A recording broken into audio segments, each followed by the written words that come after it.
अस्सलाम वालेकुम respected student. आज का हमारा टॉपिक है बार चार्ट के ऊपर। सबसे पहले बेटा हम इसकी डेफिनेशन को समझेंगे, ठीक है, कि इसकी डेफिनेशन क्या है। दूसरा बेटा ये ग्राफ किस चीज़ को रिप्रेजेंट करता है वो पढ़ेंगे। तीसरा बेटा इसके अंदर हम की फीचर देखेंगे कि बार चार्ट के की फीचर क्या हैं। और लास्ट पे बेटा हम देखेंगे कि हम इसको क्यों यूज़ करते हैं, ठीक है। सबसे पहले बेटा इसकी डेफिनेशन से स्टार्ट करते हैं। लिखा हुआ है कि a bar chart is used to represent categorical data using rectangular bars. Each bar represent a category and height of bar represent frequency value, ठीक है। नेक्स्ट बेटा हमारा क्वेश्चन ये अराइज होता है कि कैटेगोरिकल डाटा क्या है। कैटेगोरिकल डाटा ऐसा डाटा होता है जिसके अंदर बेटा गैप्स मौजूद होते हैं, ठीक है। इसकी एक मैं छोटी सी एग्जांपल आपके साथ शेयर करता हूँ। यहाँ पे बेटा लिखा हुआ है the following data shows the number of student enrolled in a different department of universities, ठीक है। तो ये बेटा नीचे उनकी तादाद लिखी हुई है कि डिफरेंट डिपार्टमेंट्स में कितने कितने स्टूडेंट्स की तादाद है, ठीक है। बेटा ऐसा डाटा जब भी होगा ऐसे डाटा को हम कहेंगे, हमारे पास ये कैटेगोरिकल यानी कि ये डिस्क्रीट डाटा है। इसमें देखिएगा गैप्स पहले 100 है, फिर 50, फिर बेटा आपके 40 एंड 30। ऐसा डाटा जो आपका कहलाता है कैटेगोरिकल डाटा, डिस्क्रीट डाटा। और हमेशा ऐसे डाटा के जो बेटा ग्राफ बनता है वो आपका बनता है बार चार्ट। उसके बाद बेटा आगे है आपके पास बार चार्ट के कुछ की फीचर, जिसमें सबसे पहले है बार्स आर सेपरेट। जब भी आप बार चार्ट बनाएंगे उसके बेटा जो आपके पास शेप बनेगी, कोई भी बार्स आपस में कनेक्ट नहीं कर रहे होंगे, ठीक है। और ये बात मैं पहले ही बता चुका हूँ, यूज फॉर डिस्क्रीट डाटा, इसको हमेशा डिस्क्रीट डाटा के लिए ही यूज किया जा सकता है। और तीसरा बेटा जो बार की बेटा साइड है वो वर्टिकल बार भी बना सकते हैं आप, हॉरिजॉन्टल बार भी बना सकते हैं, ये आपकी अपनी चॉइस होगी। बेटा इसमें मोस्ट इंपॉर्टेंट बात है कि आपके पास जो बार चार्ट है वो एक्चुअल में रिप्रेजेंट किस चीज को कर रहा होता है, ठीक है। बेटा डेफिनेटली ये आपका कैटेगोरिकल डाटा होता है। कैटेगोरिकल डाटा के अंदर डिफरेंट डिपार्टमेंट, जिस तरह हमने पीछे एग्जांपल देखी है कि हमारे पास डिफरेंट डिपार्टमेंट्स के अंदर स्टूडेंट्स की तादाद है, तो उन स्टूडेंट का जब आपस में कंपैरिजन करेंगे ना with the help of bar chart करेंगे, ठीक है। यहाँ पे मैंने लिखा भी हुआ है कंपेयरिंग कैटेगरीज, डिफरेंट कैटेगरीज को कंपेयर करने के लिए हम नेक्स्ट बेटा हम बार चार्ट की एक पर्टिकुलर एग्जांपल देखेंगे कि बार चार्ट को किस तरह से हम प्लॉट करते हैं, और इसमें पूछे जाने वाले जो मैक्सिमम क्वेश्चंस हैं वो इसके अंदर हम डिस्कस करते हैं। जिस तरह से बेटा आपके सामने लिखा हुआ है the following data shows the number of student enrolled in different department of a university. Mathematics department के अंदर जो स्टूडेंट्स की इनरोलमेंट की तादाद है वो बेटा 100 है, फिजिक्स में 50 है, केमिस्ट्री के अंदर 40 है, और बायोलॉजी के अंदर बेटा 30 है, ठीक है। अब क्वेश्चन मैक्सिमम आपसे क्या पूछा जा सकता है, सबसे पहला क्वेश्चन आपसे पूछा जा सकता है construct a bar chart to represent the given data. दूसरा बेटा identify which department has maxima and minima student, ठीक है। और लास्ट पे जो मोस्ट इंपॉर्टेंट है right one observation on the graph. Graph को देखते हुए आपको क्या समझ आती है, ये आपने बेटा 3 बातें जो है इसमें आपने फाइंड आउट करनी है, ठीक है। तो बेटा इसके ग्राफ पे आते हैं। सबसे पहले बेटा इसके अंदर हमने जो मेन बात समझनी है, जो भी आपके पास बेटा यहाँ पर चीज़ें होंगी जिस तरह मैथमेटिक्स, फिजिक्स, केमिस्ट्री, बायोलॉजी, या स्टूडेंट्स के नेम होंगे, या बेटा यहाँ पे स्टूडेंट की एजेस वगैरह होंगी, ये हमेशा आपने सब कुछ लिखना है एक्स एक्सिस के ऊपर, ठीक है। और जो नंबर ऑफ स्टूडेंट्स की तादाद होगी ये बेटा आपकी आएगी वाई एक्सिस के ऊपर। यहाँ पर मैंने लिखा भी हुआ है, ये बेटा यहाँ पे मैथ लिखा है, साथ में फिजिक्स, केमिस्ट्री और बायोलॉजी, ठीक है। और इसके मिडल में मैंने एक छोटी छोटी लाइन लगाई हुई है, ठीक है, ऐसे लिखने के बाद। ये इसलिए लगाई हुई है कि आपने इसकी थोड़ी साइडों से ये ग्राफ बनाना जो शुरू करना है। अगर आप देखिएगा कि मैथमेटिक्स के अंदर कितने स्टूडेंट्स हैं, 100 स्टूडेंट है, तो हमने मैथ के इर्द गिर्द क्या किया, हमने यहाँ और थोड़ा सा इधर जाकर हमने क्या किया है कि एक ये रेक्टेंगल बनाई है। और कहाँ तक रेक्टेंगल बनाई है, 100 तक हमने रेक्टेंगल बनाई है, ठीक है। और उसके बाद देखिएगा हमारे पास यहाँ पर बेटा फिजिक्स डिपार्टमेंट में कितने स्टूडेंट हैं, और फिजिक्स डिपार्टमेंट के अंदर बेटा हमारे पास कितने स्टूडेंट है, 50 स्टूडेंट है फिजिक्स डिपार्टमेंट के अंदर, ठीक है। तो अब हमने ग्राफ के ऊपर आना है। ये यहाँ पर फिजिक्स लिखा है, इसकी दोनों साइडों पे बेटा थोड़ी थोड़ी स्पेस छोड़नी है। बस इस चीज का ख्याल रखना है कि ये पहले बार के साथ ना मिले, ठीक है। और हमने इसकी लेंथ कहाँ तक लेकर गए हैं, इसकी लेंथ एग्जैक्टली 50 तक लेकर गए हैं और इधर से बेटा घुमाकर फिर नीचे की तरफ लाकर इसको क्लोज कर दिया है, ठीक है। उसके बाद देखिएगा कि हमारे पास केमिस्ट्री डिपार्टमेंट के अंदर कितने स्टूडेंट है बेटा, वो हमारे पास 40 स्टूडेंट है। तो हम केमिस्ट्री वाले के ऊपर आते हैं।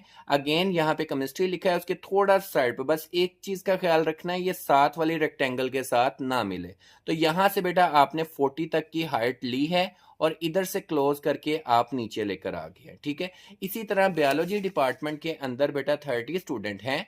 तो आपने क्या करना है कि बायोलॉजी लिखने के बाद आपने थोड़ा सा इधर जाना है। बस बेटा मैं बार बार कह रहा हूं कि आपने इतनी साइड पे करनी है, ये दो आपस में जो बार हैं ये कनेक्ट ना कर जाएं, ठीक है। तो आपने यहां से लाकर इसको भी बेटा क्लोज कर देना, ठीक है। तो जो आपका ये वाला ग्राफ बन रहा है, इस ग्राफ को बेटा कहते हैं बार चार्ट, ठीक है। अब इसमें बेटा नेक्स्ट इसमें मोस्ट इंपॉर्टेंट क्वेश्चन है, identify which department has maxima and minima students, ठीक है। तो आपने अपने बार चार्ट को देखना है, जहां पर बेटा सबसे बड़ा बार बना होगा वो मैक्सिमा आपके पास जो है वो रिप्रेजेंट करेगा कि यहाँ पे मैक्सिमम नंबर ऑफ स्टूडेंट है। तो यहाँ पे मैथमेटिक्स डिपार्टमेंट का बार बेटा सबसे बड़ा है, उसमें 100 स्टूडेंट हैं। तो लिहाजा आप लिखेंगे maximum student in mathematics department, ठीक है। उनकी तादाद कितनी है आपके पास, 100 है। तो दूसरा बेटा इसके अंदर है क्वेश्चन, जो सबसे इंपॉर्टेंट क्वेश्चन तस्वर किया जाता है, right one observation on the gap, ठीक है। आपने अपनी ऑब्जर्वेशन बतानी है कि आपको ग्राफ समझ के, ग्राफ को देखकर आपको क्या समझ लगी है। तो बेटा अगेन आप देखेंगे ये ग्राफ, तो आप देखें सबसे पहले वाला ग्राफ सबसे बड़ा है, उसके बाद वाला उससे छोटा है, उससे बाद वाला उससे छोटा है, और बेटा उसके एट द एंड आपके पास जो है वो सबसे छोटा है। तो आप लिखेंगे मैथमेटिक्स से बायोलॉजी तक आपके पास नंबर ऑफ स्टूडेंट जो है वो कम होते जा रहे हैं, ठीक है। मैथ में सबसे ज्यादा है, फिर उससे कम फिजिक्स में, उससे कम केमिस्ट्री में, और एट द एंड क्या होंगे, बायो में सबसे कम होंगे, ठीक है। नेक्स्ट हमारा टॉपिक जो है वो हिस्टोग्राम के ऊपर है। इसके अंदर भी हम सबसे पहले इसकी डेफिनेशन को समझेंगे, डेफिनेशन के बाद इसके कुछ की फीचर है उसको देखेंगे, और कब इसको इस्तेमाल किया जाता है इस चीज को समझेंगे। बेटा जिस तरह से हमारे पास लिखा हुआ है, histogram represent continuous data using bar, data is divided into class boundaries, bars are adjacent, ठीक है।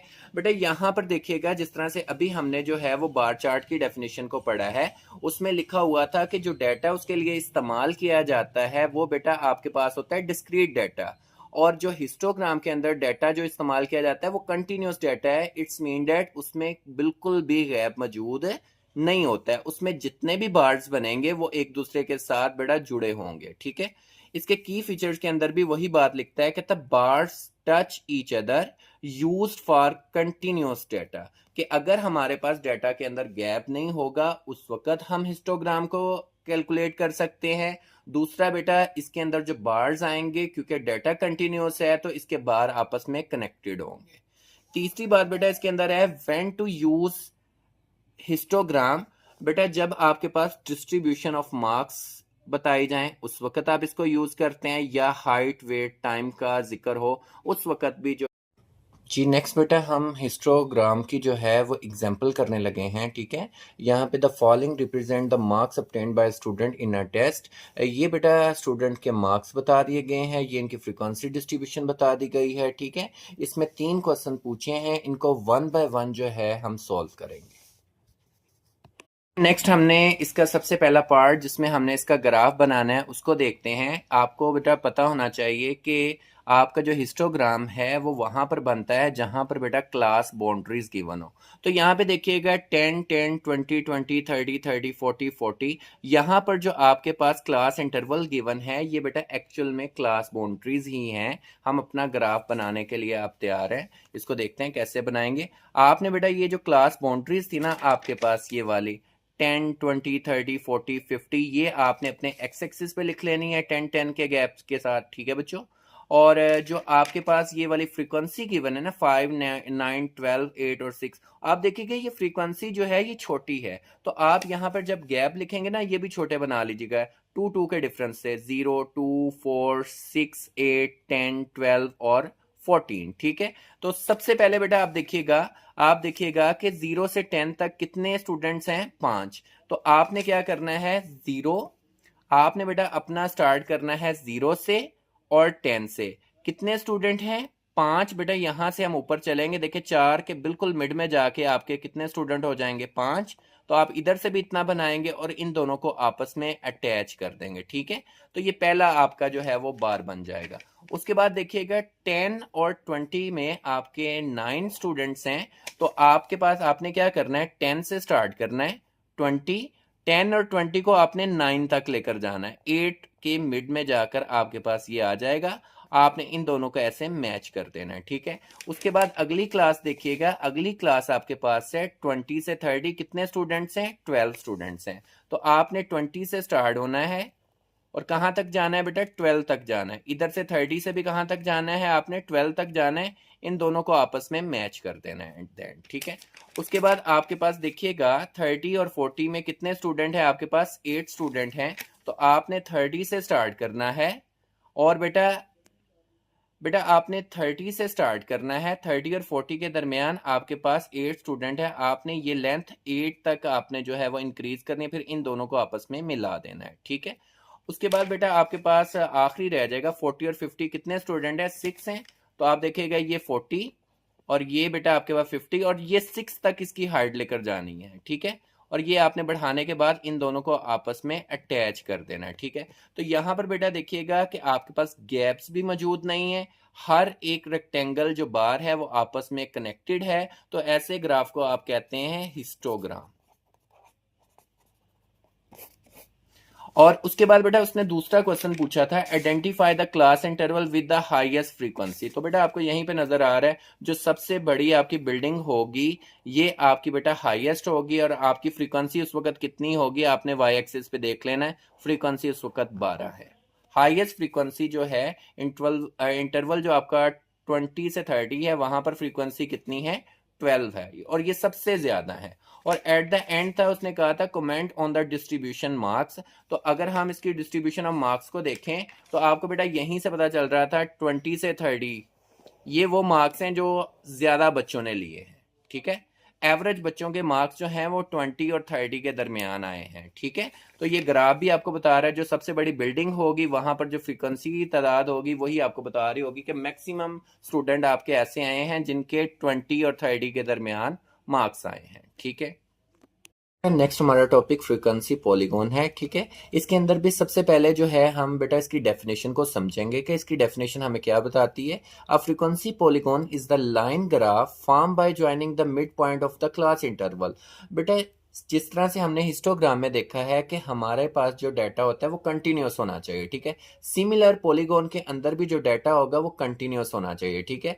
अगर ये कंटिन्यूस डाटा होगा बेटा तो फिर ये जो है आपका बेटा पॉलीगॉन ग्राफ बनेगा, ठीक है। कंटिन्यूस डाटा मीन के इसके अंदर गैप नहीं होने चाहिए। दूसरा बेटा इसमें क्लास बाउंड्रीज लाजमन होनी चाहिए। क्लास बाउंड्रीज की मदद से हम क्या निकालेंगे, मिड पॉइंट्स निकालेंगे और मिड पॉइंट्स और फ्रीक्वेंसी के दरमियान इसका ग्राफ बनाएंगे। बेटा इसको स्टेप बाय स्टेप किस तरह से ड्रा करेंगे, सबसे पहले हम इसके मिड पॉइंट निकालेंगे हर एक क्लास के लिए। उसके बाद बेटा हम ग्राफ को ड्रा करेंगे मिड पॉइंट और फ्रीक्वेंसी के ऊपर। मिड पॉइंट जो है वो एक्स एक्सिस पे लेंगे, जो फ्रीक्वेंसी है वो वाई एक्सिस पे लेंगे। ये बेटा हमने ये वाले पॉइंट ढूंढ के लगा लेने हैं। उसके बाद हमने उन तमाम पॉइंट को स्ट्रेट लाइन के साथ आपस में कनेक्ट कर देना है।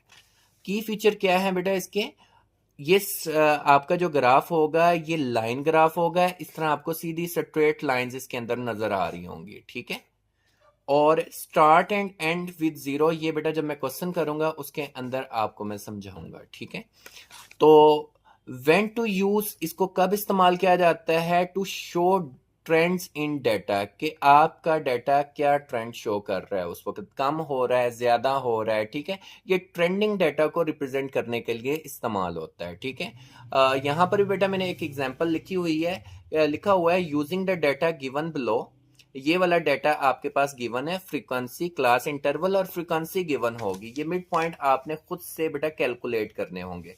क्वेश्चन अगेन आपसे अराइज होगा, सबसे पहले आप पॉलीगॉन ग्राफ बनाएं, फिर आप बताएं कि इसके अंदर एक्सप्लेन हो a frequency polygon differ from a histogram, के हिस्टोग्राम से पॉलीगॉन का जो ग्राफ है वो किस तरह बेटा डिफरेंट है, ये आपने एक्सप्लेन करना है। तो जब भी बेटा आपने जो है पॉलीगॉन ग्राफ बनाना है, सबसे पहले बेटा आपने इसके मिड पॉइंट निकालने हैं। मिड पॉइंट कैसे निकाले जाते हैं, ये जो बेटा आपका क्लास इंटरवल होता है, इन दोनों को आप जमा करेंगे 10 प्लस 20, ठीक है, और हमेशा 2 पे डिवाइड करेंगे, जो आंसर आएगा वो इसका मिड पॉइंट होगा। सिमिलर 20 और 30 को जमा करेंगे और 2 पे डिवाइड करेंगे तो इसका मिड पॉइंट आ जाएगा। 30 और 40 को जमा करेंगे 70 आएगा, उसको 2 पे डिवाइड कर दें तो ये मतलब मिड पॉइंट आ जाएगा। और बाकी भी बेटा सारे आपने ऐसे ही निकालने हैं। तो अब बेटा आपके पास ये चीजें आ गई हैं। मिड पॉइंट, ये मिड पॉइंट है, इट्स मीन दैट एक्स की वैल्यू, ये फ्रीक्वेंसी आ गई है। अब आप अपना ग्राफ बना सकते हैं। मैंने पहले ही बेटा आपको बताया था कि मिड पॉइंट जो है वो आपने एक्स एक्सिस पे लेने हैं और जो आपने फ्रीक्वेंसी है वो वाई एक्सिस पे लेनी है, ठीक है। ये मैंने बेटा क्लास इंटरवल लिखे हैं 10, 20, 30, 40, 50, 60, ठीक है। तो अब देखिए मेरे पास सबसे पहला पॉइंट बनता है, फ्रीक्वेंसी 5 है। उस वक्त बेटा जो आपके पास मिड पॉइंट है वो है 15। मिड पॉइंट एक्स एक्सिस पे लेना है, फ्रीक्वेंसी वाई एक्सिस पे लेनी है। तो हम इधर आते हैं। ये मिड पॉइंट बेटा मेरा बन रहा है सबसे पहले वाला 15, वो बिल्कुल 10 और 20 के दरमियान होगा, ठीक है। 10 और 20 के दरमियान 15 होगा और 15 और 5 के ऊपर बेटा मेरा पहला डॉट लगेगा। तो मैं बिल्कुल ऊपर जाऊंगा डाटा और ये 5 यहाँ पे होगा 4 और 6 के दरमियान, ठीक है। इन दोनों के सामने मैं एग्जैक्ट एक क्या लगा दूंगा बेटा, पॉइंट लगा दूंगा जो इनके बिल्कुल सामने होगा। ये मैंने एक पॉइंट लगा दिया, ठीक है। और इसी तरह से आपने अगला पॉइंट देखना है 25 और 9। बेटा हमें 20 और 30 के दरमियान यहाँ कहीं पे 25 होगा और आपने 9 तक लगाना है। 9 कुछ यहाँ पे होगा, इन दोनों के सामने आप एक क्या करेंगे, पॉइंट लगा देंगे, ठीक है। यहाँ पे कुछ लगेगा, ठीक है। ये पॉइंट लगेगा 25 और 9 के दरमियान। इसी तरह से अगला पॉइंट देखेंगे, वो बेटा लगेगा 35 और 12 के सामने पॉइंट लगेगा, ठीक है। 20 आपके पास 35 जो है वो 30 और 40 के दरमियान होगा और 12 कुछ यहाँ पे है, तो कुछ बेटा यहाँ पर आपका जो है ये पॉइंट लग जाएगा, ठीक है। उसके बाद आपके पास है 45, वहां पर बेटा क्या है आपके पास 8, 45 और 8 के सामने आपने एक पॉइंट लगाना। 45 कुछ यहाँ पे होगा, 8 बेटा ये एग्जैक्टली इस जगह पे आ रहा है, तो ये वाला पॉइंट होगा आपने 45 और 8 के दरमियान, ठीक है। उसके बाद देखिएगा आपके पास 55 और 6 के सामने आपने एक पॉइंट लगाना है। 55 क्या होगा, 50 और 60 के बिल्कुल दरमियान में, ठीक है। और 6 के पास लगाना है आपने, तो 6 बेटा यहाँ पे है, इन दोनों के सामने आपने एक पॉइंट जो है वो लगा देना है, ठीक है। जब ये पॉइंट आ जाएंगे आपके पास, आपने क्या करना है, इन तमाम पॉइंट्स को एक दूसरे के साथ स्ट्रेट लाइंस के साथ बेटा कनेक्ट करना है, ठीक है। ये इसके साथ, ये इसके साथ, ये इसके साथ और ये वाला इसके साथ, ठीक है। बेटा पॉलीगॉन का मतलब होता है आपके पास क्लोज ग्राफ, ये आपने बना दिया है। अभी आपका ये ग्राफ जो है ये क्लोज नहीं है, तो आपने दोबारा अपने क्वेश्चन में आना है। आपने एक क्लास इसके शुरू पे ऐड कर देनी है, एक क्लास आपने इसके एंड पे ऐड कर देनी है। जब आप ये काम करेंगे तो आपका ग्राफ जो है वो क्लोज हो जाएगा। फॉर एग्जाम्पल आपने यहाँ क्लास कैसे ऐड करेंगे, बेटा 10 में से 10 को माइनस करें तो आप ये 0 आ जाएगा। 20 में से 10 को माइनस करो तो 10, ये इससे पीछे वाली क्लास आ जाएगी, ठीक है। अब देखो ये हमने खुद से अज्यूम की है, तो इसमें फ्रीक्वेंसी होगी 0, ठीक है। और इन दोनों का जो मिड पॉइंट होगा, दोनों को 0 और 10 को जमा करो तो बेटा ये 10 हो जाएगा, इसको 2 पे डिवाइड करो तो यहाँ पे 5 आ जाएगा। इसी तरह से सेम काम बेटा आपने नीचे करना है। इससे आगे वाली 50 में 10 को ऐड करेंगे। जब बेटा नेक्स्ट वाली क्लास है आपने लेनी होती है तो आप ऐड करते हैं दोनों में, यहाँ पे 60 हो जाएगा, यहाँ बेटा 70 हो जाएगा, ये भी खुद से ऐड किया, फ्रीक्वेंसी 0 होगी और इनका मिड पॉइंट आएगा 65, ठीक है बेटा। तो अब आपने क्या करना है, आपने जाके बेटा यहाँ पर 5 होगा, क्योंकि आपका मिड पॉइंट जो है बेटा वो 5 है इस वक्त, और जो फ्रीक्वेंसी है वो 0 है, ठीक है। तो आपका 5 बेटा यहाँ पे है और आपको पता होना चाहिए कि फ्रीक्वेंसी हमने वाई एक्सिस पे ली है और फ्रीक्वेंसी सारे के सारे एक्स एक्सिस पे क्या होती है, 0। तो ये वाला ही पॉइंट बनेगा। एक पॉइंट ये आ जाएगा आपके पास और एक पॉइंट बेटा देखिएगा 65 और 0 है, ठीक है। 65 कहाँ पे होगा, ये 60 से आगे होगा, ठीक है। ये 65 है हमारे पास, ठीक है। तो ये पॉइंट है और पूरे के पूरे एक्स एक्सिस पे फ्रीक्वेंसी 0 है बेटा, ये पॉइंट आ गया। अब आपने क्या करना है, इन पॉइंट को स्ट्रेट इसके साथ जो है वो अटैच कर देना है, ठीक है। तो ये वाला जो ग्राफ बेटा आपका बना है, this is called polygon graph, ठीक है। अब बेटा दूसरा उसका जो क्वेश्चन था, जो सबसे इंपॉर्टेंट क्वेश्चन भी मैं इसको तसव्वुर करता हूँ, कंपैरिजन है कि फ्रीक्वेंसी पॉलीगॉन और हिस्टोग्राम के दरमियान क्या कंपैरिजन बनता है, ठीक है। आपने फर्क बताना है बेटा। हिस्टोग्राम जो है वो आपका बार ग्राफ है, जबकि फ्रीक्वेंसी पॉलीगॉन जो है ये आपका लाइन ग्राफ है, ठीक है बच्चा। दूसरी बात बेटा, इसके अंदर जो है जो आपका हिस्टोग्राम होता है वो डिस्ट्रीब्यूशन को रिप्रेजेंट कर रहा होता है, जबकि आपका जो पॉलीगॉन ग्राफ है ये बेटा ट्रेंड को चेंज होता हुआ बताता है, ठीक है। कहाँ पे क्या ट्रेंड चल रहा है। फॉर एग्जांपल यहाँ पर मैक्सिमम ट्रेंड है और इसके आगे से बात जो है वो कम होने लगी और कम होती होती बेटा 0 तक आ गई है, ठीक है। ये प्रॉपर एक ट्रेंड को जो है वो रिप्रेजेंट कर रहा है। तो पॉलीगॉन ग्राफ जो है वो बेटा ट्रेंड को रिप्रेजेंट करता है। जो आपका बेटा जो हिस्टोग्राम है वो आपका बेटा बताता है कि आपके पास बार जो है वो आपस में इंटरकनेक्टेड है, और दूसरा वो डिस्ट्रीब्यूशन को रिप्रेजेंट कर रहा होता है। जो लास्ट सबसे पहले हमने पढ़ा था जिसको हमने बार चार्ट कहा था, वो बेटा उस वक्त इस्तेमाल होता है जब हमने डिफरेंट कैटेगरी के दरमियान कंपैरिजन करना होता है। जज़ाकल्लाह।